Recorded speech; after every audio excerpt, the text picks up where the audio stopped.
Hello, ഇതെൻ്റെ first YouTube video ആണ്. കുറേ നാളെ ഞാൻ തുടങ്ങണം എന്ന് വിചാരിക്കുന്നു, പക്ഷേ ഇതുവരെയും ഞാൻ തുടങ്ങിയില്ല. ഇന്ന് ഞാനിത് പെട്ടെന്ന് അങ്ങ് തുടങ്ങുകയാണ്. ഒന്നും റെഡിയല്ല, ഞാൻ ജസ്റ്റ് ഒന്ന് പുറത്ത് പോയിട്ട് വന്നതേ ഉള്ളൂ. അപ്പം തന്നെ ഞാൻ വീഡിയോ എടുക്കുകയാണ്.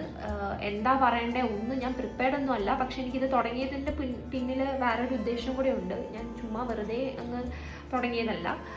പിന്നെ കുറച്ച് കാര്യങ്ങളൊക്കെ നിങ്ങളടുത്ത് ഷെയർ ചെയ്യാൻ വേണ്ടിയിട്ടാണ്. നമ്മൾ ലൈഫിൽ നമ്മൾ ലൈഫിൽ ഇമ്പോസിബിൾ ആണെന്ന് വിചാരിക്കുന്ന പല കാര്യങ്ങളും പോസിബിൾ ആണ്.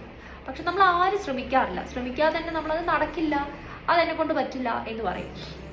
ഞാനും അങ്ങനെ ഇമ്പോസിബിൾ ആണെന്ന് വിചാരിച്ച പല കാര്യങ്ങളും പോസിബിൾ ആക്കി മാറ്റിയ പല സാഹചര്യങ്ങളും എൻ്റെ ലൈഫിലുണ്ട്. അപ്പം ഇനി ഞാൻ വിശ്വസിക്കുന്നുണ്ട് ചില കാര്യങ്ങൾ ഇമ്പോസിബിൾ ആണ് എന്ന്.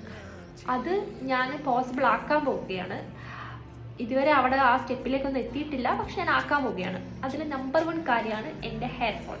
ഞാൻ ഈ ചാനൽ തുടങ്ങിയത് ഹെയർ ഫോളിന് വേണ്ടി പറയാൻ വേണ്ടിയിട്ട് മാത്രമല്ല കേട്ടോ.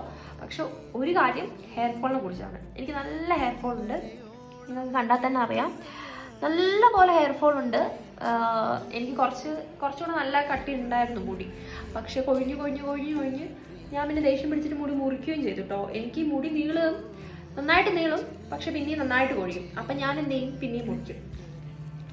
അപ്പോൾ നീളുന്നത് കൊണ്ട് മാത്രം കാര്യമില്ല, എനിക്ക് നീട്ടത്തിനെക്കാട്ടും കൂടുതൽ വേണ്ടത് കട്ടിയാണ്. കട്ടിയില്ലാതെ ഇങ്ങനെ വെറുതെ വാല് പോലെ നിൽക്കുന്നൊരു കാര്യമില്ല എന്നാണ് എൻ്റെ ഒരു പോയിന്റ് ഓഫ് വ്യൂ. എല്ലാവർക്കും അങ്ങനെ ആയിരിക്കില്ല, ചിലവർക്ക് നല്ല കട്ടിയുള്ളവർക്ക് നീളമായിരിക്കും വേണ്ടി വരിക.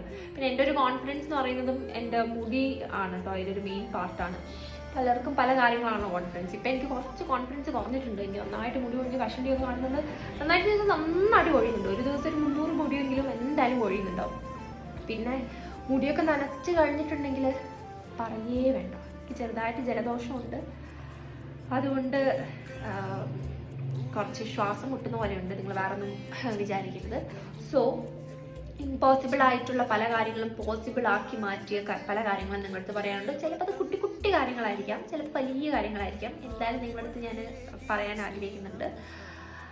അതിൽ ലൈവായിട്ട് ഞാൻ ഇനി കാണിക്കാൻ പോകുന്നത് എൻ്റെ ഹെയർ ഫോൾ ആണ്. ഈ ഹെയർ ഫോൾ മാറ്റിയിട്ട് എനിക്ക് പഴയ രീതിയിൽ എത്തണം. കെമിക്കൽസ് ഒന്നും ഉപയോഗിച്ചിട്ടല്ല, നാച്ചുറലായിട്ട് എന്ന് വേണമെങ്കിൽ പറയാം. പക്ഷെ ഞാൻ ഇനി എന്തൊക്കെയാണ് ചെയ്യാൻ പോകുന്നത് എന്നുള്ളത് ലൈവായിട്ട് നിങ്ങളെ കാണിച്ചു തരാം. നിങ്ങൾക്കും ആർക്കെങ്കിലും ഹെയർ ഫോൾ ഉണ്ടെങ്കിൽ എൻ്റെ കൂടെ നിൽക്കുക. നമുക്ക് എന്തായാലും ഡേ ബൈ ഡേ കാണാം.